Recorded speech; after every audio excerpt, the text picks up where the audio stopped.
There once was a railroad that linked Johnson City, Tennessee and Cranberry, North Carolina. This railroad, the East Tennessee and Western North Carolina Railroad, became famous under another name, the Tweetsie, from the sound the train whistle made while traveling across the high mountains on the North Carolina-Tennessee border. The East Tennessee and Western North Carolina Transportation Company was chartered by Tennessee after the Civil War on May 24, 1866. Due to the damage caused by the war, financial backing was impossible to find in the South, and the venture soon went belly up. The railroad abandoned in 1874. The Cranberry Iron Company took over the line in the late 1870s, and with the help of Pennsylvania financier and coal and railroad magnate Ariovistus Pardee, the first 14 miles of the line were built between Hampton and Johnson City on August 22, 1881. The really hard part of the line was to follow, though, as it was laid out over some of the most rugged country in Appalachia between Hampton and Cranberry.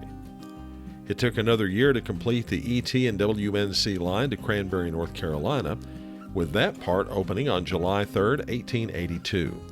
A later extension to Boone, North Carolina was added in 1919.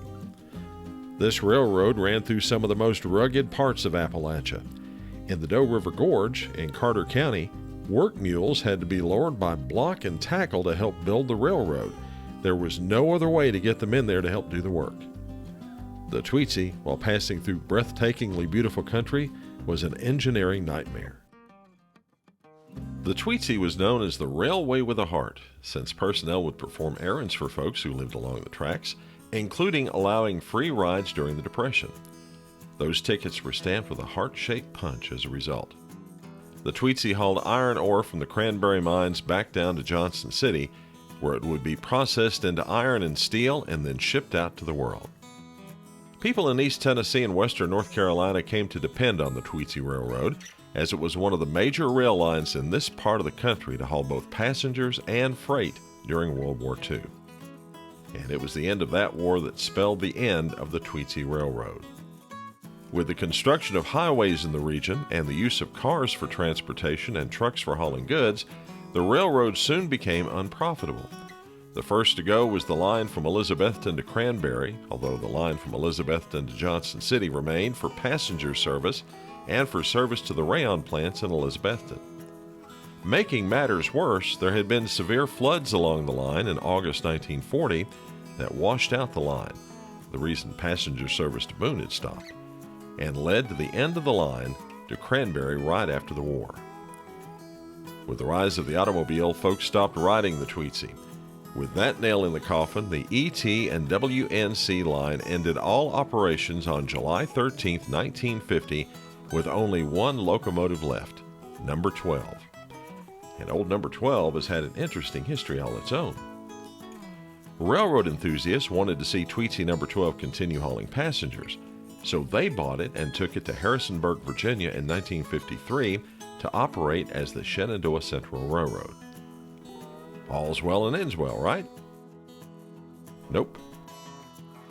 In 1954, Hurricane Hazel slammed into Harrisonburg and wiped out the Shenandoah Central Railroad tracks, ending that venture. Then, of all people, Gene Autry came into the picture. He was looking for a locomotive to use in his singing cowboy movies, and he thought number 12 would fit the bill. He bought it, but discovered that the cost to get that locomotive out west was pretty high, which pretty much left the old Tweetsie relic stranded, but not for long. In 1955, Mr. Autry sold the locomotive to Grover Robbins Jr. of Blowing Rock, North Carolina. The Robbins family owned the attraction at Blowing Rock that made the town famous, and Mr. Robbins was wanting to duplicate that success. What he had in mind was a theme park centered around the ET and WNC Railroad. And what better thing to have for this park than the actual engine that ran on that track between Johnson City and Cranberry. And thus the Tweetsie Railroad theme park was born. Tweetsie's number 12 has been meticulously cared for and still operates to this day on a 3-mile loop specially built for the park. The path of the Tweetsie Railroad between Johnson City and Elizabethton was cleared of its track and ties by the railroad starting in 2012, and the right-of-way was sold to Johnson City. A trail was developed and opened its first section in 2014.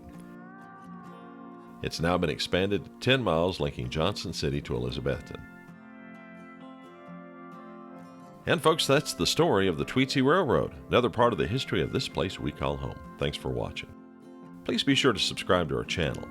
You can do that by going down below and clicking the subscribe button. Be sure to give us a thumbs up at the same time if you don't mind. Again, thanks for watching, and thanks for sharing our stories of Appalachian history with your friends. Till next time, y'all take care. So long, everybody.